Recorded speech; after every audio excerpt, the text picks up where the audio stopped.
Awesome. Okay, so we'll start name, titles. Okay. Hi, I'm Cindy Strange, and I'm the PTA president here at Robinson Elementary.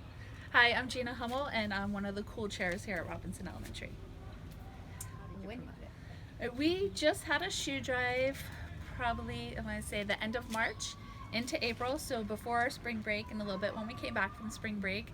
We made flyers that went home to all the students, with all the students advertising that we were having a shoe drive. We had bins in our office for people to drop it off.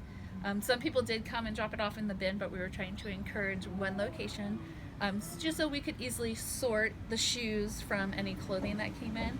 This way, we had a better understanding of what was coming in.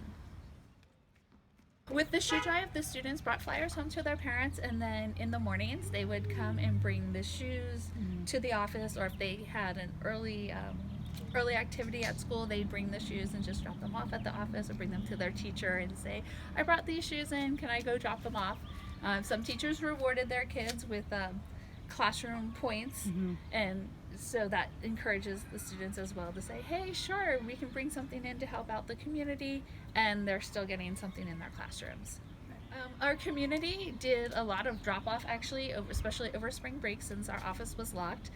We came back to have our bin almost completely full, so that was fantastic. It makes it a little bit harder for us to sort through the shoes when they just drop them off in the bin. But, you know, understandably, there's only so much that you can do in the office. But the community, we did have people calling the school and asking where and when they could drop off their items. So we had people dropping them off in the office during school hours. We did have bags and bags. Yes. We had a lot. We did have a lot We of had like shoes. over 3 overflowed boxes. Yeah. For a shoe drive, probably the best time would be if we're not doing something in September, or in the fall when students are just coming back. That's a nice time to say, hey, clean out your closets, bring your stuff in. It gives you a little bit of leeway time to ease into other things that you'd be doing throughout the year. And then maybe again, right after Christmas, again, when people are cleaning out things, spring cleaning, especially after garage sales, just people don't want to bring that stuff back into their homes. So if you can catch them on their garage sales, say, hey, if you didn't sell that, bring it down to us, and you can put it in our bin, and then they can just take it from there. Our next shoe drive we actually have scheduled for September, right when the students come back. We'll promote it by sending flyers home at the end of this year, and then every August we have a back to school social, and we'll have posters and stuff at the back to school social reminding parents and families, hey, bring those shoes in, and then for our shoe drive. We also put a flyer in the first day packet. Every kid goes home with a first day packet, and we try to list the outreach events we're going to be doing for the year. So it would be in there too.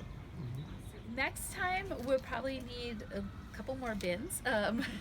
It was just really hard. It was overflowing in our office.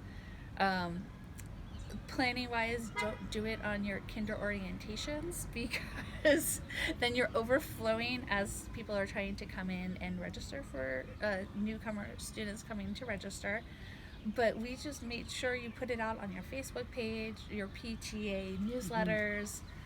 If you have a marquee, put it up on your marquee, and that just helps everyone see it, and even the community can participate. Yeah, just promotion. Promote it. We love and recommend use again.